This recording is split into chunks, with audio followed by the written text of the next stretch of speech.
कथा सुनकर अगस्त्य महाराज के पास से भगवान शिव सती मैया को लेकर जब आ रहे थे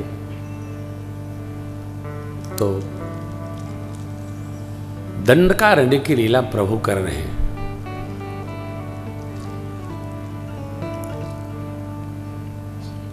सती अम्बा ने देखा मां का हरण करा दिया है प्रभु ने, भगवान को रोते। तो सती मैया को मोह हो गया है, ये क्या है, ऐसा क्यों हो रहा है।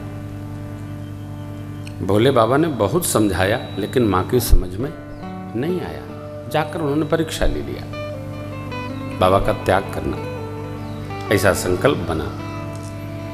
तो जैसे ही बाबा ने स्मरण कराया मां सहज हो गई। अच्छा किया आप नहीं ले गए, यही कथा है। बाबा ने प्रशंसा किया। कई लोग व्यवहार में सिद्ध होते हैं, जैसे इस संस्था के सभी पदाधिकारी ब्रह्मचारी हैं, किसी की पत्नी पूजा में नहीं आती है। मेरी व्यासपीठ से आशीर्वाद है इनका ये निष्ठा भाव बना रहे हैं? मेरे जीवन की ये पहली कथा है जहां पुरुष अकेले पूजन करते हैं। कहता नहीं, मैंने कड़वा बोलना बंद कर दिया है, इसलिए मीठे मीठे कह दे रहा हूं। देखो, स्त्री को अधिकार मिलना चाहिए, आगे होना चाहिए, लेडीज फर्स्ट, ये सब कहानियां हैं। अर्धांगिनी हमारे सनातन संस्कृति में जो मां शक्ति है ना, उसके लिए 9 दिन सदग्रंथों ने भी दिया है। सनातन धर्म में पुरुष की पूजा नहीं है, लिखा है यत्र नार्यस्तु पूज्यन्ते रमन्ते तत्र देवता। पुरुष भगत नहीं होता। 100 में 20% पुरुष भक्त होता, 80% माताओं की कृपा से ही भक्ति घर में चलती है। घर घर, हमारे घर में, आपके घर में, बैठे इनके घर में, आपके घर में, सबके घर में माताएं यदि धर्म संहार न करें तो केवल कहानी सुनाई पड़ेगी, धर्म चलेगा नहीं। आप देख लो, सितंबर से माताओं का व्रत चलता है और जून तक जाता है, गंगा दशहरा तक चलता ही रहता है। सारे व्रत माताएं करती हैं। पुरुष को एक दिन कह दो करवा चौथ का व्रत आप रहिए, मेरी तबीयत खराब है, बोले हम आधा रह लेंगे, आधा तुम रह लेना। पुरुष कोई व्रत नहीं रहता है।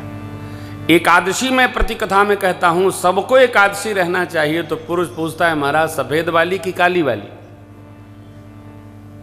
एकादशी भी काली सफेद होती है क्या? काला सफेद चंदा मामा होते हैं, अमावस्या पूर्णिमा काली पीली। ये एकादशी व्रत रहना चाहिए। किसको? अबाल वृद्ध सबको रहना चाहिए। धर्म मिलकर करिए। मनु जी महाराज ने अकेले तप नहीं किया। देखिए पंक्ति कितनी मधुर है। बरबसराज सुतहि तब दीना, नारी समेत गवन बन कीना। बरबसराज सुतहि तब दीना, नारी समेत गवन बन परिणाम पंथ जात सोहहि मति धीरा, ज्ञान भगति जनु धरे शरीरा। पंथ जात सोहहि मति धीरा, ज्ञान भगति जनु धरे शरीरा। पुरुष ज्ञान तत्व है और मां भक्ति तत्व है, इसलिए मनु जी महाराज कहते हैं रमन्ते तत्र देवता। सर्वकाल। लेकिन मैं कथाकार हूं, लेकिन बहू जी जिस कथा में उपस्थित होती हैं हम पूजन उनके साथ ही करते हैं, अकेले नहीं करते। क्यों? शास्त्र की आज्ञा है। बिना अर्धांगिनी के आप पूजन कर ही नहीं सकते, और करते हैं तो 50 आपके पास आएगा, 50 चला जाएगा। निष्ठा और सिद्धांत ये दोनों एक साथ लेकर चलिए, आपका मंगल होगा। किसी अनुष्ठान में आप बैठिए तो आज के कथावाचकों की तरह मत फैशन बनाइए। अनुष्ठान प्रारंभ हुआ तो क्षौर कर्म नहीं हो सकता, नाखून नहीं काट सकते आप, और भगवान के अलावा अपना आप श्रृंगार नहीं कर सकते। अनुष्ठान में आपको निष्ठापूर्वक रहने से निर्णय सिंधु की आज्ञा है तो फल प्राप्त होगा। 9 दिन हमारे सिस्टम में कोई दाढ़ी नहीं बना सकता है, ये संकल्प है। ये क्या है? ये अनुष्ठान है। वार्षिक महोत्सव अनुष्ठान पूर्वक जब होगा तो हमका हमारा भी कल्याण होगा, श्रोता का भी होगा, आपका भी होगा, संस्था का भी होगा। आप लोग निष्ठा बनाकर पूरा ब्रह्मचर्य पूर्वक कथा श्रवण करिए। ये कथा सिद्ध कथा है, राम कथा, जिसे श्रवण कर मिट जाती है जन्म जन्म की व्यथा, यही है राम कथा। आचार्यों को, विप्र देवताओं को, पाठकों को, जापकों को, सबको निष्ठा का निर्वाह करना चाहिए, श्रोताओं को भी करना चाहिए। मंगल होगा हमारा आपका। बाबा ने कहा, देवी कुछ दिन बीता आनंद में, नामकरण का अवसर आया, गुरुदेव भगवान को सादर बुलाया गया, श्रेष्ठ आसन पर पूजन हुआ। चक्रवर्ती जी ने कहा, धैर्य नाम जो मुनि गुरुदेव, जो आपने विचार रखा है वो नाम धरिए। गुरुदेव ने चारों पुत्रों का 4 नाम दिया। ज्येष्ठ पुत्र का नाम राम, उनसे जो छोटे हैं कनिष्ठ उनका नाम भरत, सबसे छोटे हैं उनका नाम शत्रुघ्न, इनसे जो बड़े हैं उनका नाम लक्ष्मण। चौपाइयों का दर्शन करिए, सब गाइए। जो आनंद सिंधु सुख रास, जो आनंद सिंधु सुख रास, करते त्रैलोक सुपास, करते त्रैलोक सुपास, सो सुख धाम राम यश नाम। रमन्ते सर्वे सर्वकाले सराम, रमन्ते योगिनोऽस्मि सराम। अरे सब में बसा हुआ लोक दायक विश्राम, अखिल लोक ब्रह्मांड नायक, विश्व भरण पोषण कर जो,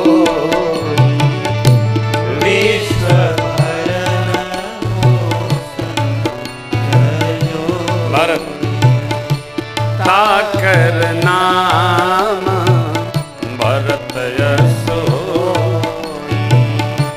ताकर नाम भरत यशो, जाके सुमीरन तेरी पुनासा, जाके सुमीरन तेरी शत्रुघ्न वेद प्रकाश, नाम शत्रुघ्न वेद प्रकाश, वेद प्रकाश, वेद प्रकाश। लक्षण धाम राम प्रिय, सकल जगत आधार, गुरु वशिष्ठ तेरा, लक्ष्मण नाम उदार। लक्षणों के धाम हैं। राम जी को सदा सर्वदा प्रिय हैं। राम प्रिय सारे जगत के आधार हैं। गुरुदेव भगवान वशिष्ठ जी ने उनका नाम लक्ष्मण रखा। चारों पुत्रों का नाम रखते हुए गुरुदेव ने कहा, राजन आपके चारों पुत्र वेद के सार हैं। देखिए, संतान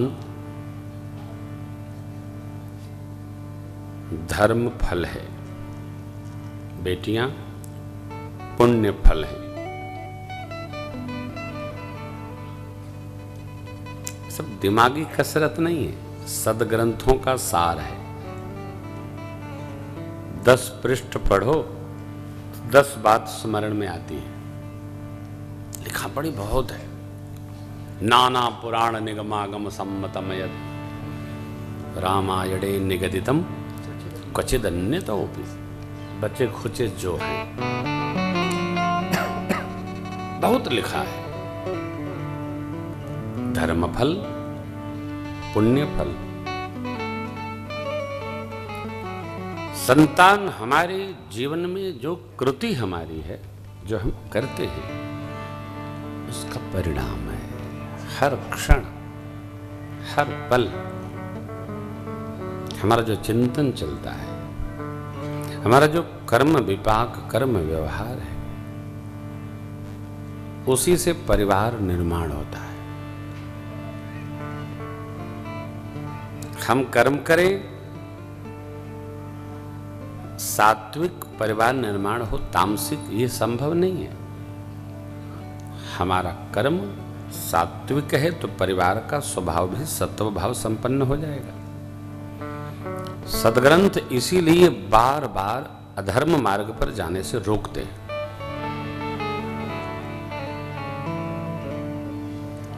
धर्म पथ पर चलने की प्रेरणा करते हैं।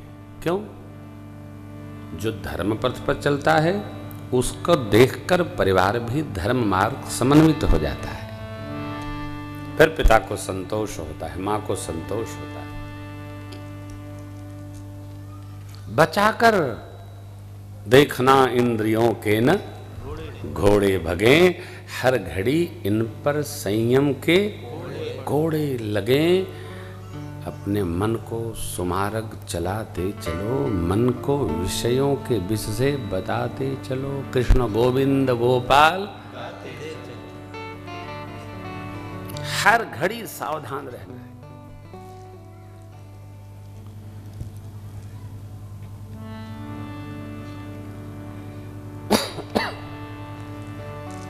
जब आप गंगा जी में स्नान करेंगे ना, गंगा तट पर हर की पैड़ी जाएंगे, वहां स्नान करेंगे, तो वहां जल का प्रवाह तो तीव्र होता है, परंतु काई नहीं लगी होती।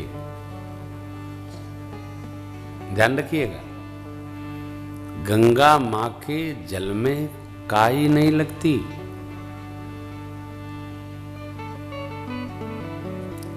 परंतु जब यमुना जी में आप जाएंगे तो यमुना जी का जल जहां भी होगा वहां थोड़ी काई अवश्य प्राप्त हो, जलकुंभी प्राप्त हो। गंगा मां में जलकुंभी नहीं होती,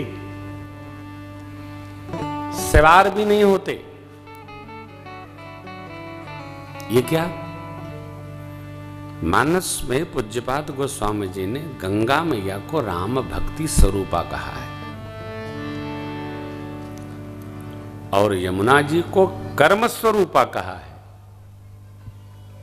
राम भगति जहां सुरसरी धारा, सरसई ब्रह्म विचार प्रचारा, विधि निषेधमय कलिमल हरणी। अरे कर्म कथा रविनंदिनी बरनी। रविनंदिनी माने यमुना जी, सूर्य तनया।